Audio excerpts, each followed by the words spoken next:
Amigos, como siempre, un gusto poder saludarlos aquí en Justicia Electoral a la semana. Hoy estaremos hablando de la Defensoría Pública Electoral, pero ¿de qué se trata? ¿Quieren conocer, quieren saber más de esto? Así que, pues, acompáñenos, bienvenidos.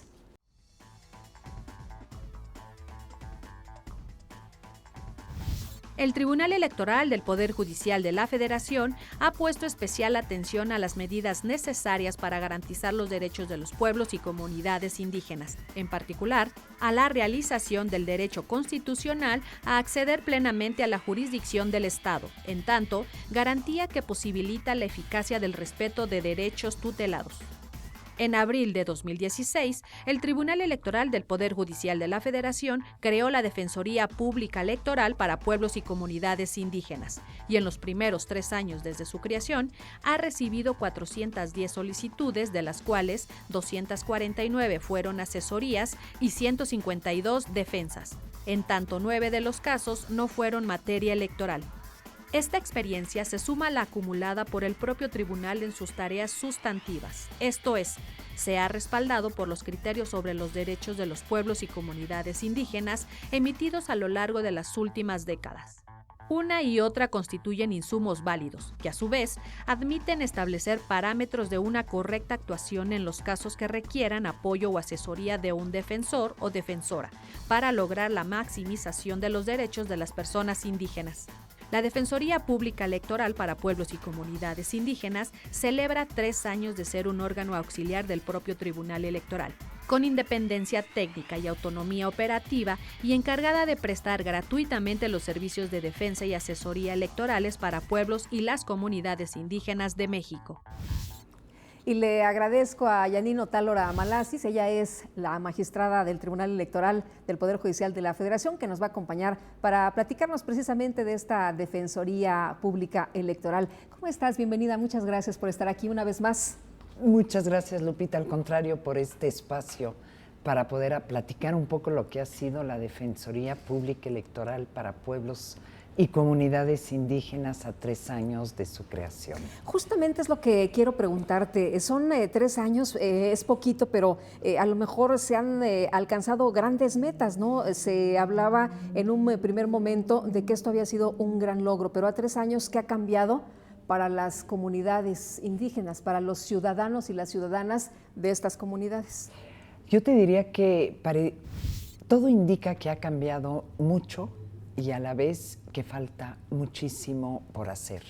Cuando se crea esta Defensoría Pública Electoral por los magistrados de la integración anterior, y que tengo el honor de arrancarla, de echarla a andar durante sus primeros meses, primero era armar toda una estrategia desde las demandas, cómo nos íbamos a organizar, contratar los defensores que son seleccionados a través de un concurso, y empezar a dar a conocer en el mundo de las comunidades indígenas este servicio que se les está prestando, que lo que me parece que es lo más importante de destacar es que lo que hizo el Tribunal Electoral fue cumplir un vacío por parte del Estado mexicano, que era garantizarle a las poblaciones indígenas un acceso a la justicia electoral gratuito y de calidad. Magistrada, ¿no teníamos esto ya para todos los ciudadanos? ¿Que no todos los ciudadanos somos iguales, hombres y mujeres, ante la ley, ante las leyes electorales? En principio somos todos iguales, pero en la práctica y en la realidad, simplemente a nivel de distancia geográfica, lo que es 8 horas en la sierra para una comunidad para poder llegar a un tribunal electoral no es lo mismo que para alguien que vive en la capital del estado. El servicio de los abogados en materia electoral es un servicio costoso, por ende no está al acceso de todos. Entonces, pueden llegar a la justicia, sí, pero no en las mismas condiciones. Ahora sí llegan todos y llegan en igualdad de condiciones, y eso es algo sumamente importante, más en este país en el que tenemos cerca de 20 millones de ciudadanos indígenas. Ahora, me acuerdo cuando se lanzó precisamente esta defensoría, hicimos un programa, veniste aquí con nosotros al estudio. Nos hablabas de los protocolos, del trabajo que se hace, de la especialización que tienen los defensores, quienes atienden a las comunidades y que muchos de ellos incluso hablan las lenguas. Así es, tenemos varios defensores que hablan lenguas indígenas. Se ha hecho ya un protocolo para los defensores en materia electoral, un protocolo que se ha estado traduciendo en lenguas indígenas y esta formación empezamos con 5 defensores, ahora tenemos 9 defensores, todos integrados con paridad, además, que es algo establecido por el propio reglamento de la Defensoría Pública Electoral. Y ya con eso me parece que ya la Defensoría tiene todas las herramientas para no solo atender los casos que vienen hacia ella, sino también propiciar demandas que permitan avanzar justamente los derechos político-electorales de estas comunidades. ¿Qué tanta información tienen en las comunidades como para realizar este acercamiento con los defensores, con el Tribunal Electoral? ¿Saben cuáles son sus derechos? ¿Ha habido información suficiente? ¿Se ha extendido, que era uno de los retos al principio? Sí, se ha hecho trabajo, se ha ido a comunidades indígenas, comunidades más retiradas en la sierra, para tener pláticas con la asamblea o con el pueblo, según sea Oaxaca, Chiapas, Puebla. Instalamos un número de teléfono, un 01800, que es gratuito. Entonces la gente con una llamada telefónica puede contactar los servicios de la Defensoría. Y además a quienes se ha atendido en la Defensoría lo van comentando dentro de sus comunidades, líderes indígenas que llevan también la información sobre todos los servicios que da la Defensoría Pública, y ha tenido casos muy emblemáticos que ha ayudado a que se conozca más la existencia de esta herramienta exclusivamente para las comunidades indígenas. Pues sí, porque una de las cosas que ni siquiera podía tenerse a lo mejor el contacto y la comunicación era porque no podían presentar un documento, porque ni siquiera podían hablar el idioma, el español, ¿no? Y todas estas barreras ya se han ido rompiendo. Dices de los casos emblemáticos, ¿como cuáles? Para empezar precisamente pues con esto, ¿no? De derribar estos muros.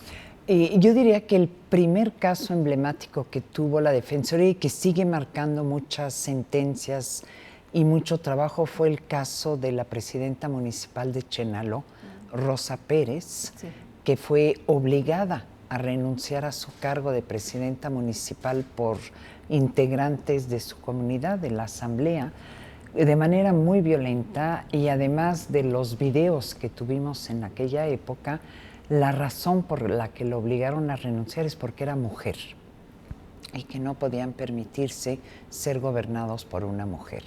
Se lleva a cabo este asunto, fueron defensores hasta San Cristóbal de las Casas a convencerla de que no había problema en presentar su demanda, el temor siempre de la justicia federal,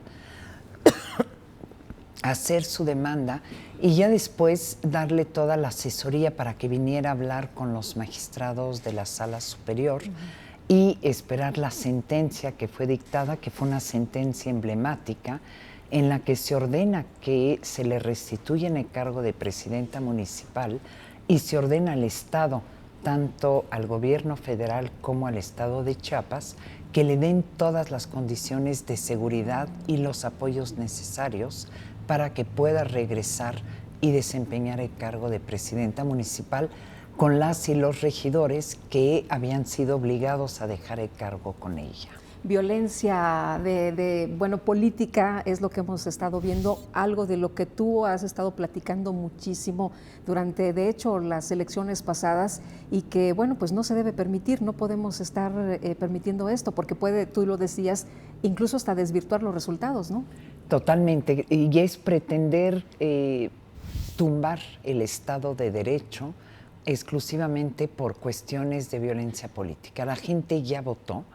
La elección fue declarada válida Y entonces, sobre texto de una violencia, de amenazas, se pretende sustituir a quien la mayoría de la población eligió para ser su gobernante. Y esto era uno de los mensajes más claros en el caso de Chenaló, era decir, hay un Estado de Derecho, hay una defensoría que puede exigir que se cumpla con este Estado de Derecho y a la vez un tribunal electoral que vela para que se preserve este orden constitucional. Creo que fue una de las cosas fundamentales en esta sentencia y en esta acción, digamos, desde la Procuración de Justicia hasta la impartición de la justicia. ¿Tienes otros casos que me gustaría que también compartieras con nuestros amigos del auditorio para que sepan no nada más en el papel que se ha hecho, sino lo que se traduce en una realidad para las comunidades y los ciudadanos y las ciudadanas? Pero antes tenemos que hacer una pausa y regresamos de inmediato a la invitación para que a través de nuestras redes sociales se pongan en contacto con nosotros. Volvemos.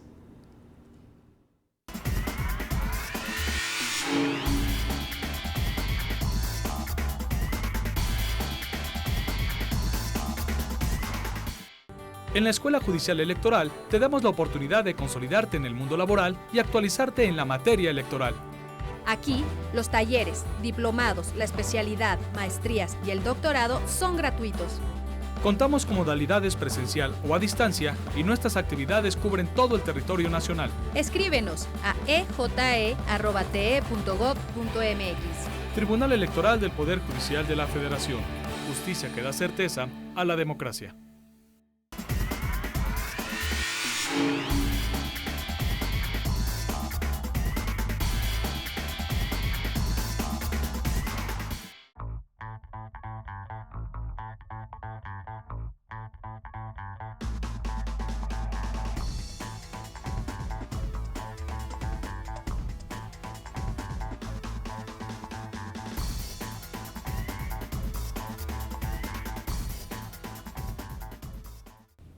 Estamos de regreso, qué bueno que continúa con nosotros aquí en Justicia Electoral a la Semana y seguimos platicando precisamente de esta Defensoría Pública Electoral del Tribunal Electoral del Poder Judicial de la Federación. Y yo te preguntaba en esta pausa sobre quién atrae qué casos, a quiénes les corresponden, sobre este que ya nos platicabas hace unos momentos y por qué lo resuelve la Sala Superior.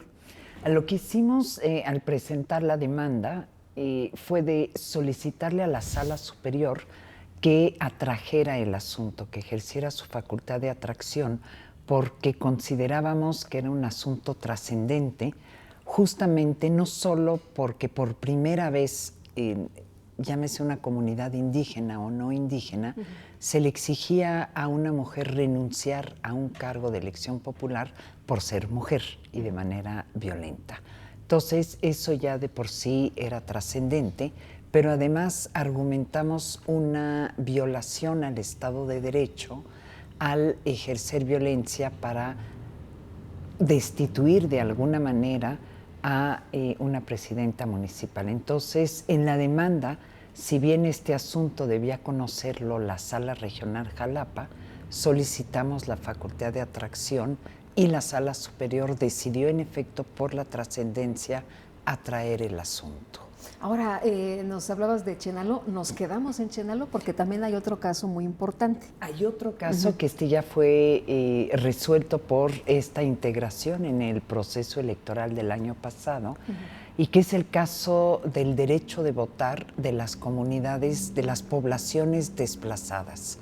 Hay que saber que esto es un fenómeno que va creciendo en nuestro país como crece en el mundo entero. En México, en 2017, teníamos cerca de 350,000 mexicanas y mexicanos desplazados de sus comunidades de origen. Muchos de ellos viven en condiciones de extrema vulnerabilidad, de extrema pobreza, en campamentos. Y no pueden regresar a sus comunidades de origen, donde en general tuvieron que dejar sus casas, sus bienes, absolutamente todo. Y en muchos casos su credencial de elector. Y me dirás, ¿por qué la credencial de elector cuando uno tiene que dejar todo? Porque cuando están en este campo de refugiados no pueden votar, porque no hay casillas. Entonces la Defensoría Pública promovió justamente un juicio porque el INE negó la instalación de una casilla especial en este campamento de desplazados de Chenaló y que viven en San Cristóbal de las Casas. Son cerca de 300 ciudadanos que viven en este campamento. Y en la Sala Superior, por primera vez, visibilizamos en el ámbito político a los desplazados y le ordenamos al INE que instalar una casilla especial para que pudiesen ellos votar por las autoridades municipales. Entonces, esto es algo muy importante, además en el ámbito internacional, el impacto que tiene esta sentencia, porque justamente es donde se permite que ejerzan un derecho de elegir sus autoridades locales. Habrá de ver si esta sentencia se puede concretar en alguna reforma legislativa que permita que quienes vivan en campamentos puedan votar por sus autoridades municipales. Pues esperemos que sí y que esto sea pronto además. Hablabas de las mujeres, hablábamos de algunas cuotas que se han ido logrando a lo largo de estos últimos años, sobre todo para las mujeres, para los jóvenes, pero también para los indígenas. Tenemos candidaturas indígenas ahora. ¿Qué tan relevante es esto? Eso es fundamental. Hay 13, más que candidaturas, creo que lo correcto es decir que entre el Instituto Nacional Electoral y la Sala Superior, hay que resaltar que es un trabajo conjunto, creamos 13 curules de diputados federales reservadas exclusivamente a ciudadanas y ciudadanos indígenas. Y esto es de gran trascendencia porque es la primera vez en nuestra historia que hay curules en los 13 distritos que tienen una población de más del 60% indígena, que los partidos políticos solo pueden postular candidatas y candidatos indígenas y además de manera paritaria. Es la primera vez en la historia. Igual cantidad de hombres y de mujeres. Sí, que en este es impar, pero bueno, podrían ser 7 mujeres y 6 varones, que sería la cifra. De eso se trata, ¿no? De ir equilibrando las cosas. Totalmente, pero de manera además que los candidatos indígenas compitan entre ellos, finalmente, y entre ellas. Entonces, esto fue uno de los grandes aportes para empezar a visibilizar, volvemos a lo mismo, a estas poblaciones, y que además los indígenas puedan llevar su voz y su voto en la elaboración de las políticas públicas a nivel nacional. Magistrada, hay a quienes no les gustan las cuotas, pero hay veces que no se puede tener acceso de otra forma, se tiene que hacer así, cambiando la ley, modificando las cosas y que nos quede claro a todos, ¿no? Sí, y bueno, hay que decir que la paridad que existe hoy en día en la norma constitucional empezó por unas cuotas de 30-70, que eran originalmente, obviamente 30 para las mujeres, era como se leía, 70 para los varones, pasamos a 40-60 y llegamos ya finalmente a una paridad establecida por la norma constitucional. Y me parece que dentro de esta paridad, este 50-50, dentro de cada 50 habrá también cuotas para jóvenes indígenas, transgénero, que fue también una sentencia dictada por la Sala Superior, y que es un derecho de representación, de manera que todas las voces, todos los tipos de vida que existen en nuestro país tengan posibilidad de representación política. Ahora, en el caso del Tribunal Electoral, estos defensores que han estado trabajando, ¿cuáles dirías tú son los avances más importantes en estos 3 años? ¿Cuáles han sido los logros más relevantes que se han alcanzado? Que ya nos mencionabas, dentro de los más buenos. Me parece que dentro de los más importantes es el de Rosa Pérez, pero digamos, el de Rosa Pérez tiene un nombre y un apellido. Sí. Han habido muchos juicios llevados a cabo por la Defensoría de mujeres regidoras que son votadas y no las dejan, ni las llaman para rendir protesta, simplemente no las dejan asumir el cargo. Entonces se ha logrado que se les reconozca que fueron votadas, que tienen derecho a ejercer el cargo. Tú no ganaste, ni vayas. Sí, ¿no? Nos acordamos del caso. Exactamente, invisibilizadas por completo. Entonces eso ha sido algo muy importante. También hemos hecho lograr avanzar. En Oaxaca, sus sistemas normativos internos tienen a veces unos requisitos que ya no son tan acordes con una igualdad. Por ejemplo, cuando se pide como requisito estar casado para poder ser candidato, y si no están casados no son candidatos. Entonces aquí logramos finalmente que en su asamblea discutieran y aceptaran ya no tener este requisito para poder ser candidato. Entonces son muchos casos pequeños, digamos, a través de los cuales se ha ido construyendo, yo diría, toda una doctrina de protección de los de defensa. Un cambio, ¿no? Sí, ha habido un impacto. Totalmente. La prueba antropológica es algo que no se usaba, ahora ya se usa, a veces se le pide a la Defensoría Pública o ella misma dice, solicita al tribunal que para resolver un asunto determinado requiera una prueba antropológica que nos da mejores elementos de conocimiento. ¿A qué se refiere? La prueba antropológica la llevan a cabo antropólogos especializados por comunidades, además, y que llevan un estudio que requiere de cierto tiempo, es mínimo un mes, van al terreno y nos traen como informe cómo han evolucionado los usos y costumbres, el sistema normativo interno, y si la práctica de la que se quejan en la actualidad es realmente una práctica ancestral, si realmente forma parte de todo el sistema interno de la comunidad o si es algo que fue reciente y que por ende no tiene tal impacto. Y a nosotros como jueces nos permite tomar una decisión mucho más apegada a la realidad de cada comunidad, por lo menos en el caso de Oaxaca. Tengo entendido que han recibido reconocimientos internacionales en esta defensoría. No es la primera vez que el Tribunal Electoral tiene reconocimiento en otras partes del mundo por el trabajo que hace, y no nada más eso, sino por la innovación. Por la innovación los ha recibido el Tribunal, por la innovación en materia de paridad, en materia de derechos de la mujer, la famosa sentencia ya conocida como las Juanitas, y a raíz de ahí otras sentencias también en materia de violencia política contra las mujeres, y ahora también del reconocimiento de los derechos políticos de las comunidades indígenas. México ha recibido, y el tribunal en particular, estos reconocimientos. Ahora, tú lo que has mencionado, escribías un artículo precisamente sobre este tema, ¿no? De la prioridad que tienen que ser las comunidades, por supuesto.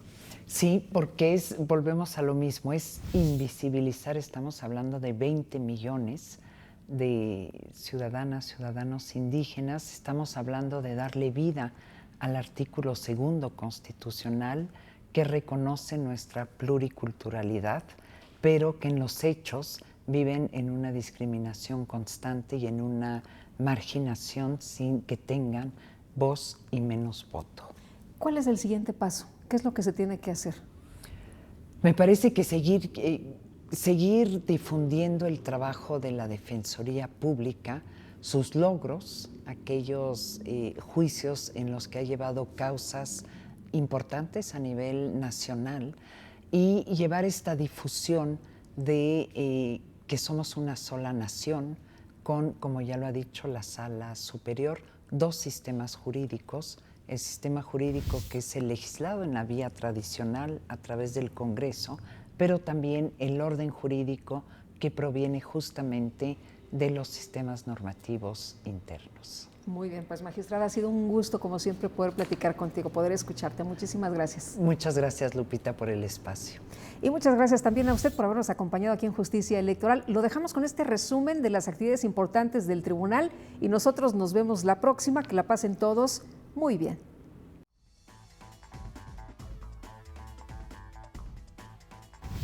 La magistrada de la Sala Superior del Tribunal Electoral del Poder Judicial de la Federación, Mónica Soto Fregoso, inauguró la reunión de magistradas electorales, participación y liderazgo para una justicia electoral con igualdad de derechos, en La Paz, Baja California Sur. La magistrada Soto afirmó que el objetivo fundamental es compartir experiencias e identificar los retos como impartidoras de justicia y como magistradas electorales, en un momento en el que México ha dado un paso muy importante en materia de paridad con la reforma del pasado 23 de mayo. Al participar en la inauguración de los foros de la reforma del Estado y electoral en la Cámara de Diputados, el magistrado presidente del Tribunal Electoral del Poder Judicial de la Federación, Felipe Fuentes, se pronunció por fortalecer la labor y las facultades de los tribunales electorales locales y sostuvo que en materia electoral existen normas que deben actualizarse como la Ley General del Sistema de Medios de Impugnación en materia electoral, vigente desde 1996, y destacó la posibilidad de incorporar el juicio electoral en línea.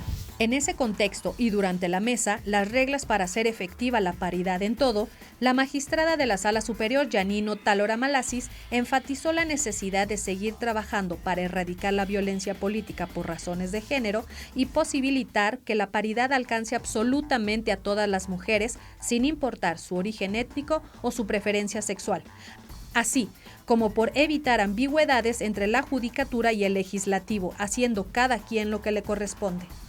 La Sala Superior del Tribunal Electoral del Poder Judicial de la Federación confirmó la expulsión de César Duarte del Partido Revolucionario Institucional por incurrir en diversas conductas violatorias de la normativa interna, que dañaron la imagen del instituto político ante la ciudadanía y la opinión pública. El ex gobernador de Chihuahua promovió diversos juicios para evitar su expulsión ante la Sala Superior, quien en sesión pública confirmó el fallo del órgano interno de justicia del PRI.